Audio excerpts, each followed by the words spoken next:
Ya kalau seandainya membandingkan terus mensupport tuh anak, "Oh kamu harus bisa seperti itu juga," gitu kan. Itu nggak apa-apa, cuma kan kadang yang sering kita dengar itu kan membandingkannya tuh ke arah yang negatif gitu kan. "Tengok dia aja bisa, masa kamu nggak bisa?" Kan. Padahal padahal diksi lain bisa dipilih kan, dia aja bisa, berarti kamu harus bisa gitu.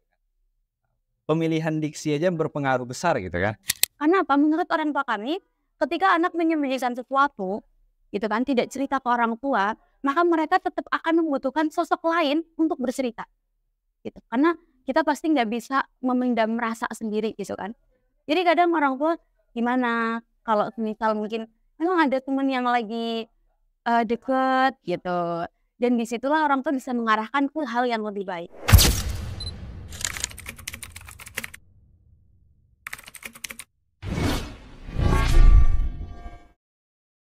Assalamualaikum warahmatullahi wabarakatuh. Hai kawan Yuar, senang sekali saya Debbie Angelia Saputri dapat menjumpai kawan Yuar dalam program podcast Parentship, Parenting dan Relationship. Nah, program Yuar Media sendiri menyuguhkan tema yang begitu menarik dan sayang sekali untuk kita lewatkan. Dan kali ini Yuar Media kita akan menyuguhkan tentang materi yang sering kali menjadi perbincangan di era masyarakat, khususnya dengan tema parenting. Nah, dengan tema ini mengusung berbagai persepsi dalam kalangan masyarakat sendiri. Agar menyuguhkan sesuatu yang berbeda, kita akan membahas tentang parenting dari sisi persepsi anak. Dan telah hadir bersama saya di studio ini narasumber kita yang sangat hebat, Al-Ustadz Zaki Muhtadi Wijaya dan Al-Ustadzah Syafiqatul Atiyah. Dan seperti yang kita ketahui bahwa Ustadz Zaki Muhtadi Wijaya merupakan mahasiswa aktif di Universitas Al-Azhar Mesir dan beliau merupakan mengambil jurusan Usuluddin. Dan untuk Al-Ustadzah Syafiqatul Atiyah, beliau merupakan mahasiswa aktif Universitas Al-Azhar Kairo dan beliau mengambil jurusan ilmu Al-Quran dan tafsir. Baik, Assalamualaikum Ustadz, Ustadzah. Waalaikumsalam. Bagaimana kabarnya Ustadz? Alhamdulillah sehat. Bagaimana kabarnya Ustadzah? Alhamdulillah. Kan ini gimana kabar? Alhamdulillah Ustadzah sehat sekali. Dan saya senang sekali bisa berjumpa dengan Ustadz dan Ustadzah pada program kali ini. Baik, saya panggilnya siapa nih Ustadz? Kalian Zaki ya. Oh, Ustadz Zaki, baik. Ustadzah? Ustadzah Atiyah, baik. Nah, langsung saja nih. Dalam kata parenting sendiri menimbulkan banyak persepsi di kalangan masyarakat. Dan tentunya kita akan kumpas tuntas secara langsung di program podcast kali ini tentang parenting dari persepsi anak. Langsung saja kita tanya nih Ustadz Zaki. Bagaimana menurut Antum tentang sistem dan parenting yang orang tua Ustadz Zaki lakukan untuk membentuk Ustadz Zaki sebagai, seperti yang kita ketahui ya, bahwasanya Ustadz Zaki ini telah memimpin di berbagai organisasi dan khususnya di bidang leadership dan menjadi ketuanya ya Ustadz Zaki. Nah, apa nih menurut Ustadz Zaki peran dan parenting orang tua yang sangat berpengaruh akan hal itu? Tamam, terima kasih ya Mbak Debbie ya. Sebenarnya kalau bahas parenting ya, mungkin ini baru pertama kali ya saya bahas parenting gitu, terutama juga di media-media seperti ini gitu ya. Kalau untuk ditanya parenting orang tua gitu, bisa menjadikan saya yang seperti sekarang gitu ya, ya sebenarnya juga saya juga nggak merasa yang spesial gitu ya, diri saya yang sekarang itu juga ya biasa-biasa aja. Dan kalau ditanya parenting orang tua juga sebenarnya nggak ada parenting yang spesial, maksudnya yang harus sesuai teori ini, teori itu gitu. Ya mungkin simpelnya bisa dibilang kalau orang tua kami gitu ya, parentingnya itu kita sebut zaman sekarang itu bahasanya non-strict parenting gitu. Jadi orang tua kami itu alhamdulillah bukan tipikal yang kamu harus A gitu, kamu harus B gitu kan. Itu kan namanya strict parenting, maksudnya orang tua itu memaksakan kehendaknya kepada anak-anaknya. Beberapa orang tua kan ada yang seperti itu ya. Alhamdulillah kalau di keluarga kami sendiri itu parentingnya ya bisa dibilang parenting yang nggak lembut, nggak keras gitu. Kalau mungkin kita kiaskan ke manhajnya Azhar ya wasatiyah gitu.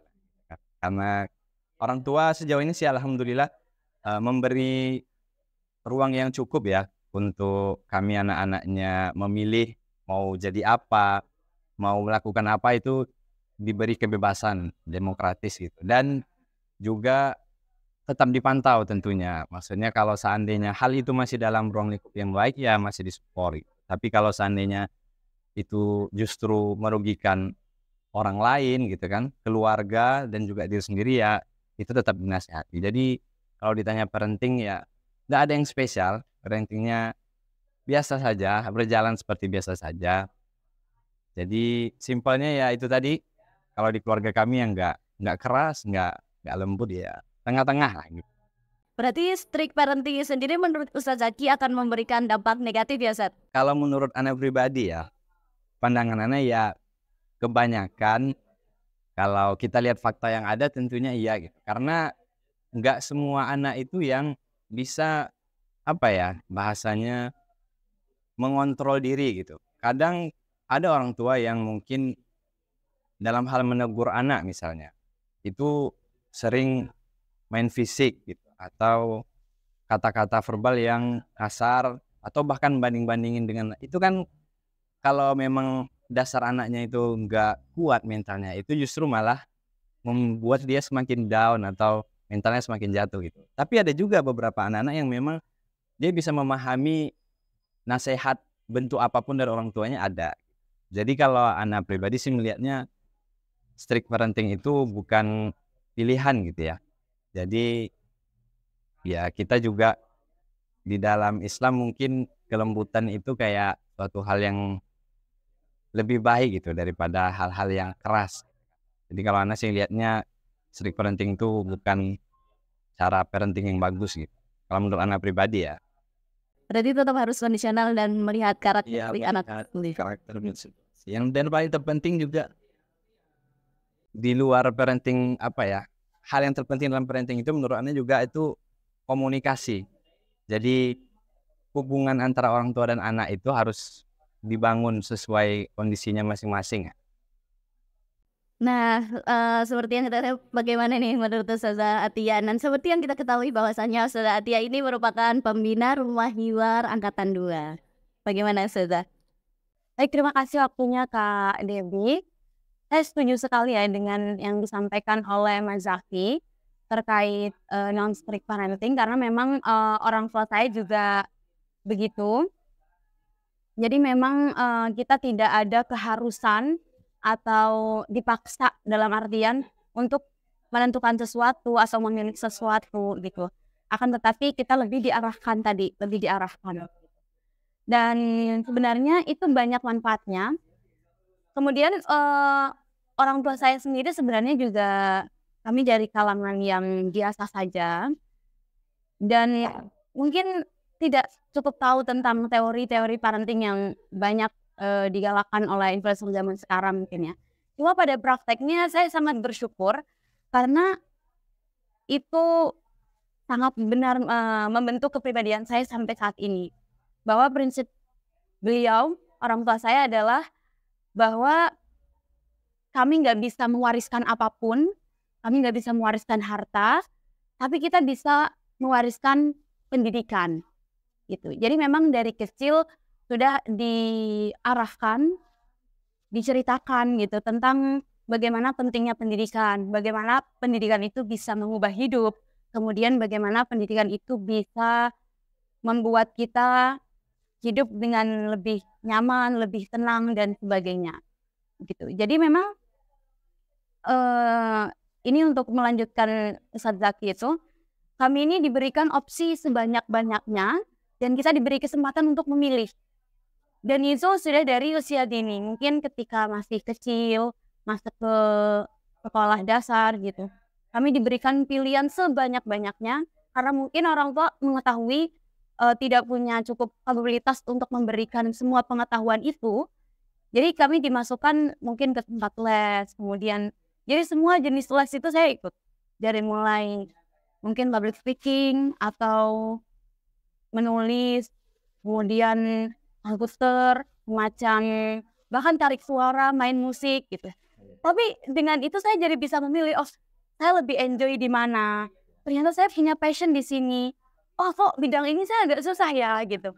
Nah, di situ orang tua berusaha memberikan pengertian, oh berarti emang kamu punya kelebihan di sini, kamu punya kekurangan di sini. Gak apa-apa, memang semua orang punya kelebihan dan kekurangan. Dan prinsip itu udah ditanamkan sejak dini. Jadi untuk kayak kata insecure, kemudian dan lain sebagainya itu alhamdulillah nggak tumbuh berkembang sampai dewasa karena sudah diberikan pengetahuan itu, diberikan opsi, diminta untuk mencoba, dan kita diminta untuk memilih. Begitu. Berarti orang tua Ustazah ini termasuk yang menerapkan sistem kebebasan anak untuk memilih ya sebenarnya. Betul. Tapi kebebasan itu nggak mutlak gitu ya. Kita masih punya beberapa koridor yang masih harus di dalamnya. Dan sebelum memberikan kebebasan itu, orang tua memberikan opsi. Karena kadang kita agak buta, kita harus memilih, tapi apa yang harus kita pilih kan agak susah gitu ya. Jadi memberikan opsi, ini yang bisa kamu pilih, kelebihannya ini, kekurangan ini, silahkan dicoba, dinikmati, kamu akan memilih yang mana. Dengan berbagai kebebasan yang orang tua berikan, tapi tetap harus berada dalam pengawasan orang tua nih Ustazah. Nah, menurut Ustazah, apa nih peran orang tua yang sejauh ini membawa Ustazah untuk tetap berada dalam satu fokus, yaitu masa depan Ustazah? Oke, itu beneran penting banget ya peran orang tua dalam membentuk kita bagaimana tetap fokus dalam track, terutama untuk masa depan kita selanjutnya.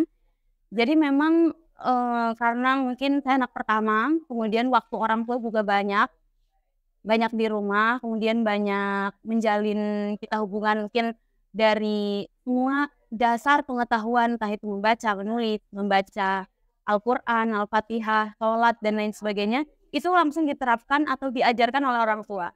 Jadi saya masih ingat gimana dulu orang tua bercerita sebelum tidur, gitu. Mungkin dari kisah Nabi sampai Fir'aun gitu, mungkin karena saking banyaknya udah selesai episodenya gitu. Nah, disitulah menanamkan nilai-nilai agama gitu, mungkin kayak sholat, kemudian sholawat, dan itu akan selalu diawasi sampai sekarang. Mungkin saya masih sering banget mendapat pesan, jangan lupa sholatnya hari ini gitu. Atau kadang dengan cara beliau mencontohkan ngepap gitu, lagi sholat tahajud mungkin, dan sholat tahajud belum gitu. Itu merupakan koridor yang harus tetap ada di jalan, kita harus ada di jalan itu, yaitu koridor agama. Jadi memang dari awal membentuk karakter itu dari koridor agama. Karena kalau memang kita nggak keluar dari itu, ke depannya mau masa depan kita bagaimanapun, asalkan kita nggak keluar dari cinta pada Allah, kemudian kepada Rasulullah, itu masih aman. Jadi kebebasan itu sebebas-bebasnya asalkan tidak keluar dari koridor agama. Itu yang akan menunjukkan kita kepada masa depannya sukses insyaallah. Baik, Ustazah berarti anak pertama ya Ustazah? Iya. Kebetulan saya juga anak pertama. Pernah dengar nggak Ustazah kalau anak pertama itu pemegang utama harapan orang tua? Betul. Berat banget ya Ustazah pasti. Cuma memang saya nggak merasa berat itu karena mungkin harapan orang tua ke semua anaknya terlihat sama gitu ya. Nggak pernah yang kamu anak pertama harus menjadi contoh. Kalimat itu mungkin nggak pernah saya dengar. Jadi saya bawa enjoy aja gitu. Luar biasa banget tuh Ustazah. Tapi memang terkadang bukan harapan-harapan itu bukan muncul karena omongan orang tua, tapi terkadang kita sendiri gak sih Ustazah yang kadang jadi itu tuh kayak sebuah hambatan dan sesuatu yang harus bikin kita itu lebih mengupgrade diri lagi ya Ustazah. Betul. Memang beban pikiran gitu ya, beban mental atau pikiran anak pertama itu yes, betul. Baik, setelah kita mendengar dari persepsi Ustazah Atia, bagaimana nih Ustazah Zaki? Apa nih peran orang tua yang sangat mendukung Ustazah Zaki untuk bisa menyapai ke masa depan? Kalau kita bicara peran orang tua ya, mungkin semua anak, semua orang, dari kita semua gitu ya, tentu nggak akan pernah lepas dari peran orang tua. Mungkin kita bisa lihat dari sudut, menambahkan dari yang Ustazah Atia sampaikan tadi gitu ya. Kita mungkin bisa melihat dari sudut pandang, bahkan mulai dari di mana orang tua kita memilih untuk menyekolahkan kita, itu udah termasuk peran yang cukup krusial gitu. Karena itu menentukan gitu. Orang tua kita meletakkan kita di sekolah seperti apa gitu. Atau bahkan keluarga kita memilih untuk tinggal di lingkungan yang seperti apa, itu juga merupakan peran gitu. Lalu support orang tua terhadap perjalanan kita gitu kan. Bahkan doa-doa orang tua yang mungkin nggak kita ketahui di dalam sholat-sholat itu juga udah termasuk peran gitu kan, peran dari orang tua. Jadi mungkin berbeda dengan Ustazah Atia atau Ustazah Debbie tadi ya, kalau Ana mungkin bukan anak pertama, Ana malah anak kedua, anak terakhir, ya kan. Nah, tapi yang dibilang Ustazah Atia tadi kan justru memang di keluarga kami juga enggak membedakan gitu antara anak pertama dan anak kedua. Mungkin biasanya kalau orang kan bilang anak pertama itu biasanya lebih sering disuruh gitu, yang anak kedua enggak, justru malah kami di rumah ya sama aja gitu. Maksudnya enggak ada perbedaan. Itu juga bagian dari parenting orang tua tadi gitu kan. Orang tua kita memilih untuk mendidik kita seperti apa gitu, dengan tidak membeda-bedakan anaknya yang pertama, yang terakhir, atau yang tengah gitu kan. Cuma kalau peran sendiri ya, jujur memang peran orang tua sangat besar ya. Apalagi bahkan untuk anak pribadi bisa ke Mesir ini pun peran orang tua, baik dari ya tenaga gitu kan, harta gitu kan, semuanya dari orang tua gitu. Bahkan yang anak awalnya memang nggak kepikiran bisa ke Azhar, justru pada satu titik anak yang dulunya sekolahnya umum ya, basicnya umum, nggak pernah pondok pesantren, tiba-tiba ketika anak tamat aliyah itu orang tua memilih untuk memasukkan anak ke pondok tahfiz. Itu kan sebuah pilihan yang dipilih oleh orang tua gitu kan, yang mana akhirnya output dari pilihan tadi itu ternyata bisa merubah 180 derajat itu, atau bisa dibilang banting setir gitu. Jadi kehidupan anak sekarang malah mempelajari di ilmu keagamaan gitu kan, dan bahkan anak bisa sampai ke Mesir gitu.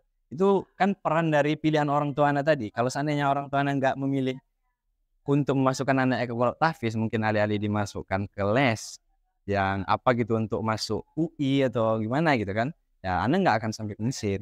Jadi peran orang tua tentu bagi siapapun sangat besar gitu ya. Terlebih lagi mungkin mendengar dari penyampaian Ustazah Atia tadi,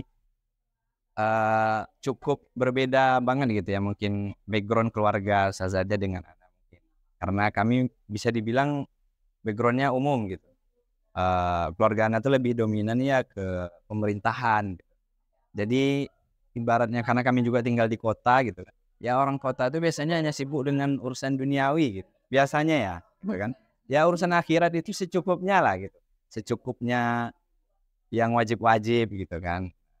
Jadi ketika orang tua anak tadi memilih untuk memasukkan anaknya yang terakhir ini ke pondok tahfiz, justru ternyata malah merubah jalan hidup anak pribadi, dan itu memang peran yang bagiannya sangat besar gitu bagi anak pribadi. Seperti yang Ustaz Zaki katakan tadi, bahwasanya Ustaz Zaki punya background pelajaran pendidikan umum sebelumnya. Selalu orang tua Ustaz Zaki memasukkan ke pondok pesantren tahfiz, betul Ustaz? Dan apakah terjadi tekanan sendiri di diri Ustaz Zaki ketika orang tua memutuskan hal tersebut, Ustaz? Mungkin ini tadi ya, kalau dalam parenting itu kan, ini kan sekarang kita bahas parenting dalam perspektif anak gitu. Itu kan artinya parenting itu tidak hanya melulu urusan orang tua, tapi anaknya juga. Nah, ya alhamdulillah yang anak rasakan, mungkin anak tipikal orangnya termasuk yang penurut gitu. Jadi ya orang tua suruh masuk ke sini ya anak nggak merasa terbeban gitu. Karena apa? Karena selama ini pun orang tua anak tuh nggak pernah maksa kamu harus ini, kamu harus itu gitu kan. Jadi anak ngerasa kayak ya ketika dalam saat itu orang tua pengen anaknya untuk ke sini, jadi anak rasanya mau menolak atau melawan suatu hal yang baik itu kayak nggak bisa, karena selama ini kita apa-apa difasilitasi, disupport gitu kan. Masa kali ini orang tua kali ini pengennya tolong kali ini masuk pondok gitu kan, Mas. Jadi karena itu tadi parenting tadi yang udah kebentuk, jadi karakternya itu nggak bisa menolak gitu. Akhirnya ya anak nggak merasa terbeban di pondok tahfiz. Cuma mungkin tekanannya tuh bukan dari efek pilihan tadi, cuma ketika anak udah masuk ke lingkungan yang kayak santri gitu kan, jadinya santri ya anak cukup ya culture shock gitu kan, karena nggak pernah mondok, nggak pernah jauh dari orang tua, nggak pernah baca Quran 24 jam gitu kan, ngafalin Quran gitu kan, kerjanya itu terus ya. Jadi tekanannya itu mungkin hanya di situ, tapi seiring waktu itu ya bisa dilalui alhamdulillah.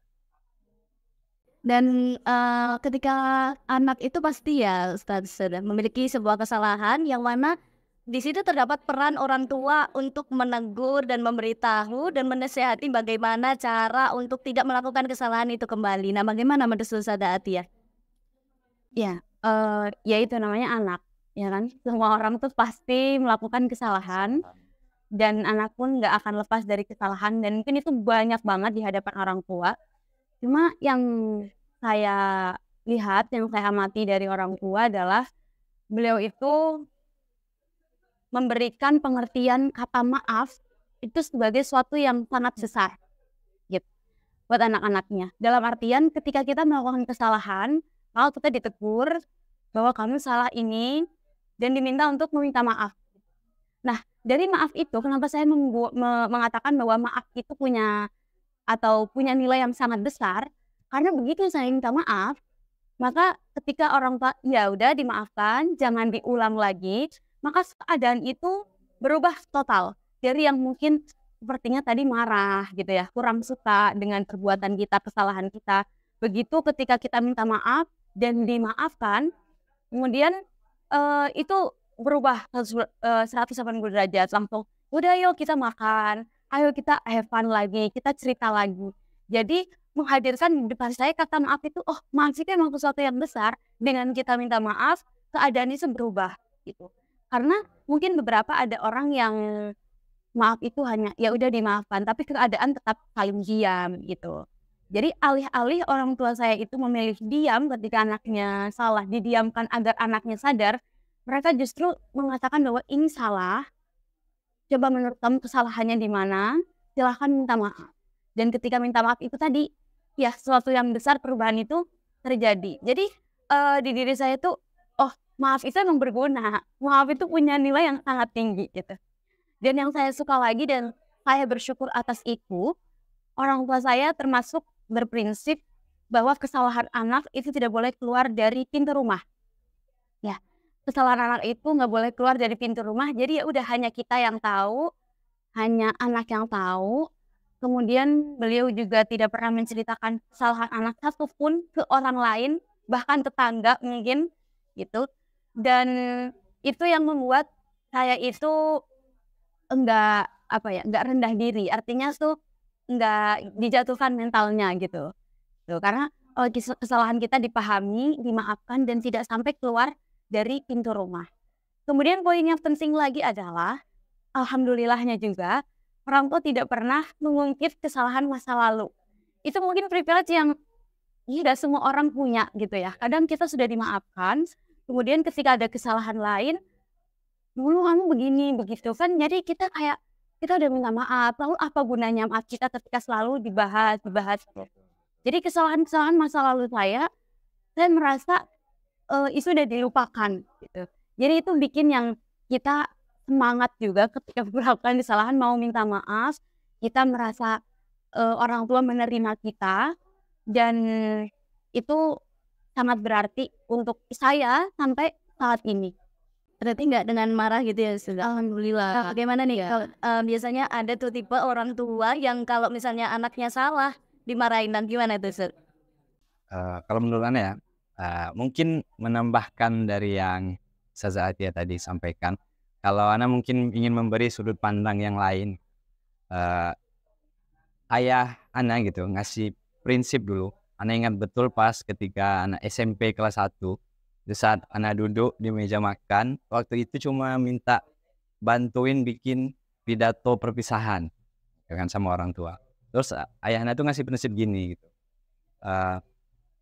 Kita itu nggak bisa mengontrol tindakan orang lain terhadap kita, tapi kita bisa mengontrol tindakan kita terhadap orang lain. Nah, yang mau Ana maksudkan di sini itu apa?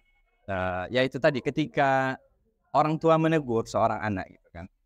Kalau kita lihat dari perspektif dengan prinsip tadi, Ana yang udah diajarkan dengan prinsip tersebut gitu kan. Jadi ketika ada orang yang menegur Ana atau mungkin berlaku tidak pantas, tidak baik gitu kan kepada Ana pribadi, itu Ana udah bisa mengontrol diri gitu. Maksudnya karena Ana udah meyakini bahwa ya kita nggak bisa ngontrol tindakan orang lain. Nah, apalagi kalau seandainya teguran atau nasihat itu datangnya dari orang tua, justru bukan soal persoalan kita tidak bisa mengontrol orang tua untuk tidak memarahi kita, tetapi memang kita tuh memang udah diajarkan untuk patuh dan taat pada orang tua gitu. Apalagi ketika orang tua menegur di saat kita memang jelas-jelas salah gitu, jelas melakukan kesalahan gitu kan. Jadi justru dengan prinsip tadi, sama orang lain aja kita harus mengerti tindakan orang lain kepada kita itu tidak bisa kita kontrol, apalagi orang tua gitu.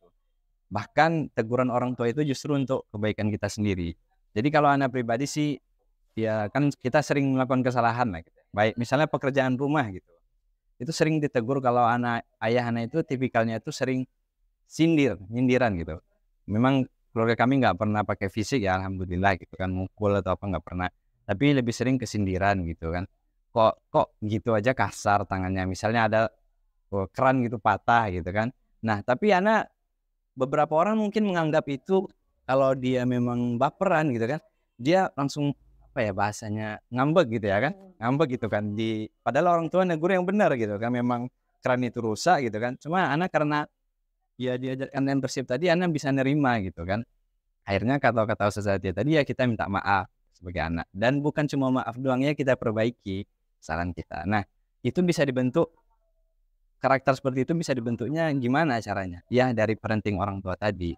Nah jadi kalau mungkin ya pesan untuk ya kita sebagai anak gitu ya, untuk orang tua gitu kan, sebelum kita itu memakai teori parenting A, B gitu yang kita dengar di sekitaran kita gitu kan, yang paling penting itu menurut anak tuh hubungan erat antara orang tua dan anak itu ya, terutama komunikasi. Kalau komunikasi lancar, terus orang tua mau dengerin keluh kesah anak, cerita-cerita yang nggak perlu, mungkin pulang sekolah gitu kan, saya pengen cerita doang, orang tua dengerin, itu rasanya hati seorang anak itu pun juga bisa apa ya, hubungannya kepada orang tua itu erat. Kalau udah kuat ya, apapun yang dilakukan oleh orang tua terhadap anaknya gitu kan, baik menegur kesalahan tadi, itu kayaknya nggak akan bisa menyebabkan clash gitu antara orang tua dan.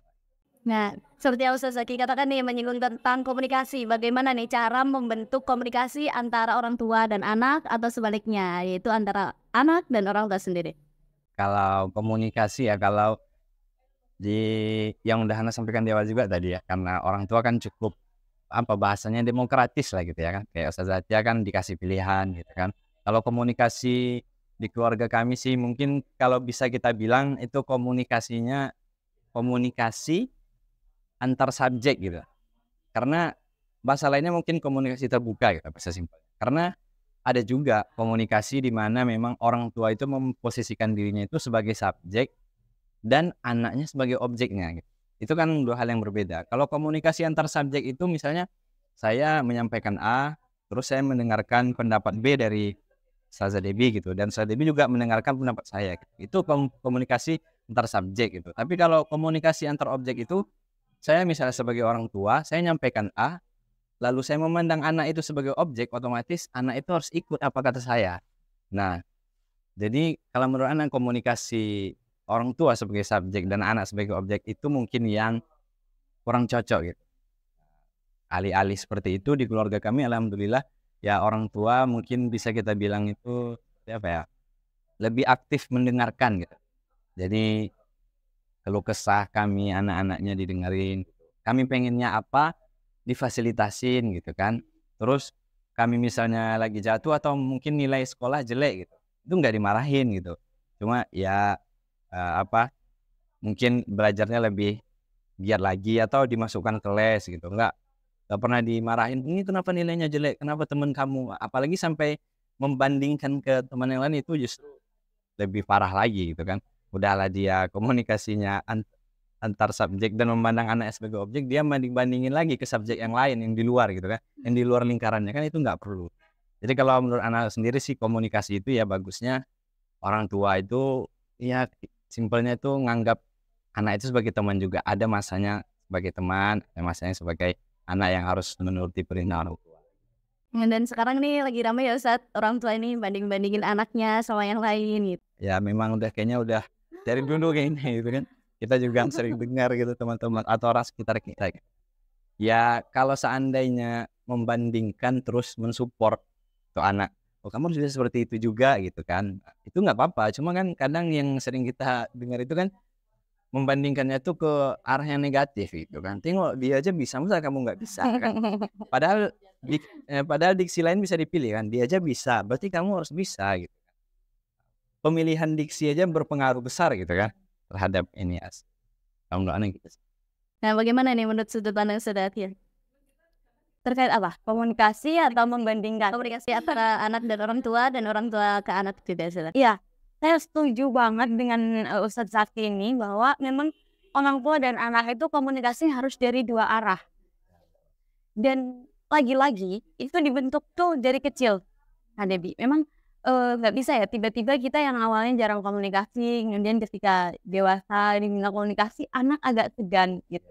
Jadi memang peran orang tua itu sangat besar dalam membentuk gimana kedekatan orang tua terhadap anak, komunikasi orang tua terhadap anak. Itu kalau dari pengalaman saya pribadi, dulu itu ketika kita lagi di kamar, mungkin pulang sekolah atau malam-malam saat habis ngaji gitu ya, itu orang tua datang ke kamar, sekedar gimana harinya, tadi kamu main sama siapa aja, tadi dapat pelajaran apa, coba dijelasin, mama pengen tahu. Jadi dari obrolan-obrolan kecil seperti itu, akhirnya kita terbuka, oh ya tadi aku begini gitu.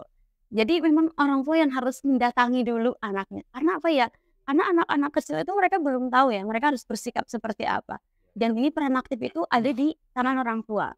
Jadi mau orang tua datang ke kamar, atau kita sering banget namanya apa, pillow talk gitu kali ya.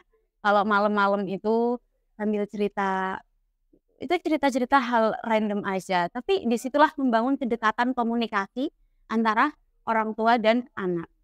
Jadi bahkan untuk hal semacam, mohon maaf, kayak karena kita mungkin remaja gitu ya, masa-masa merah muda gitu. Orang tua itu membuka jalan agar tahu.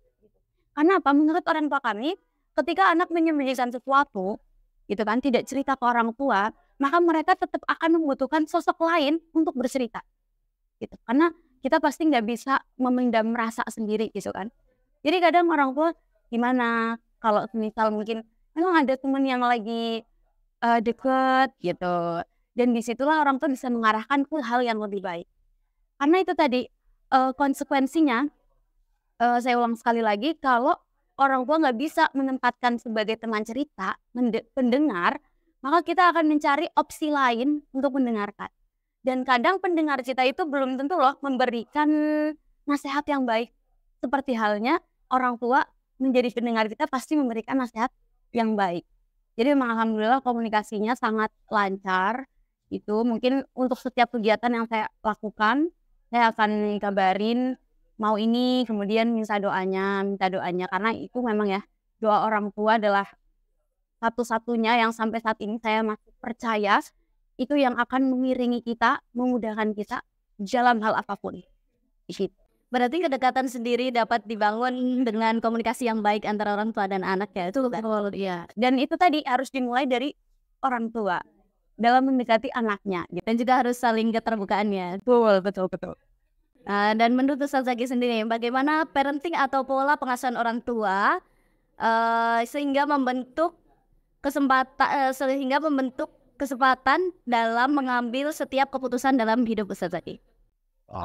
Parenting ketika maksudnya bagaimana pola pendidikan didikan dari orang tua Ustaz Zaki untuk membentuk kebebasan untuk mengambil setiap langkah yang Ustaz Zaki ambil? Berarti ruang yang diberi orang tua gitu ketika kita mengambil keputusan gitu.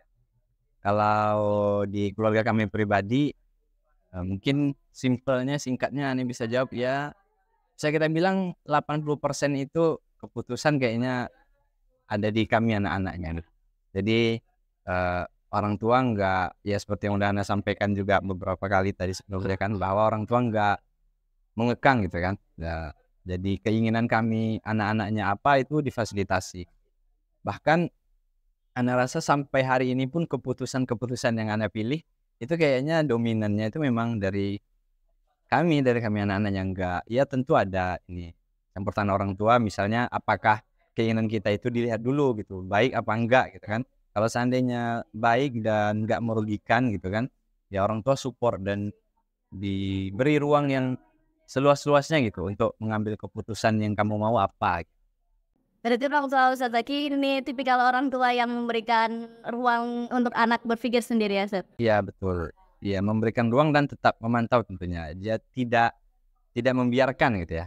Tidak kayak bukan melepaskan dalam artian acu tak acu gitu kan, tapi karena orang tua rasanya kalau dikekang itu bakal tidak lebih baik hasilnya gitu. Untuk menurut Saudara Atia sendiri gimana, Saudara? Ya, pola asuh dari orang tua kami untuk anak itu memberikan kebebasan anak mungkin ya hampir sama 75-25 atau 80-20 sekitar itu, di range itu, dan lebih besar di anak. Kenapa? Karena yang akan menjalani hidup kita begitu. Cuma tadi peran orang tua adalah mengarahkan, pertama mengarahkan, kemudian diminta kita untuk berpikir matang atas keputusan. Jadi ketika nanti awal saya meminta pendapat, kayaknya lebih baik yang mana gitu ya, maka nanti orang tua akan memberikan pertanyaan, kenapa memilih ini? Satu, kemudian alasan kamu, kemudian kira-kira positif negatifnya bagaimana, itu orang tua akan menanyakan dan kita diminta untuk menjawab. Dari situ kita akan berpikir, oh iya ya begini, oh kurangnya begini. Di situ kita akan dilatih untuk berpikir. Nah, dari hasil pemikiran kita sendiri itu, maka kita akan memberikan atau mengambil sebuah keputusan itu tadi. Jadi memang sama sekali nggak mengekang, tapi orang tua lebih ke mengarahkan, kemudian mengajak kita diskusi dan berpikir atas resiko, kemudian kelebihan dan kekurangan dari pilihan-pilihan kita ini. Begitu. Dari sekian banyak buah yang kita rasakan nih Ustadz, dari parenting yang telah orang tua kita berikan kepada kita, apa nih pengalaman yang paling berkesan Ustadz Zaki bersama orang tua? Kalau pengalaman yang berkesan tentu banyak ya, tapi kalau ditanya yang paling berkesan sejauh ini yang Ana rasakan itu ketika Ana itu memeluk orang tua terus nangis. Nah itu ketika momen Ana wisuda di Pondok Tahfiz itu sekitar 3 tahun yang lalu. Itu mungkin ya Ana bukan tipikal orang yang ini ya, maksudnya untuk nangis itu sangat jarang gitu. Tapi di momen itu memang tangisnya nggak bisa ditahan gitu, lepas, dan memang orang tua juga nangis ketika Ana wisuda Tahfiz 3 tahun yang lalu. Dan kenapa itu paling berkesan gitu bagi Ana pribadi, karena efek dari momen itu setelahnya itu kayak gimana ya, mendeskripsikannya sebenarnya susah, cuma mungkin bisa dibilang di keluarga itu kayak jadi lebih damai gitu ya, lebih tenang gitu, lebih harmonis, atau bahkan ya dari momen itu juga yang menjadi titik balik Ana bisa akhirnya memilih untuk melanjutkan studi di ITSI. Jadi yang paling berkesan sih momen itu. Baik, kalau dari pandangan Saudara Atia sendiri gimana, Saudara? Ya, momen yang paling berkesan sampai saat ini adalah kejadian di bulan Maret tahun lalu 2023 ya, ketika saya berhasil atau kami bertiga dengan bapak dengan mama itu kita ziarah bareng ke makam Rasulullah Shallallahu Alaihi Wasallam di Kubah Hijau gitu. Kita sambil bertiga bercengkrama. Dan kemudian dilanjutkan saya menggandeng mama di sebelah kanan dan bapak di sebelah kiri. Kemudian kita tawaf bareng, talbiyah bareng, nangis bareng. Sambil saya itu bilang, ya Allah, alhamdulillah atas semua ini. Ini loh 2 sosok yang paling hebat yang membawa saya sampai saat ini, dan saya bersaksi bahwa mereka andal amanah, mereka sudah melaksanakan amanah sebagai orang tua dengan sebaik-baiknya, dan saya bersaksi atas itu menjadi momen yang sangat mengharukan. Kenapa?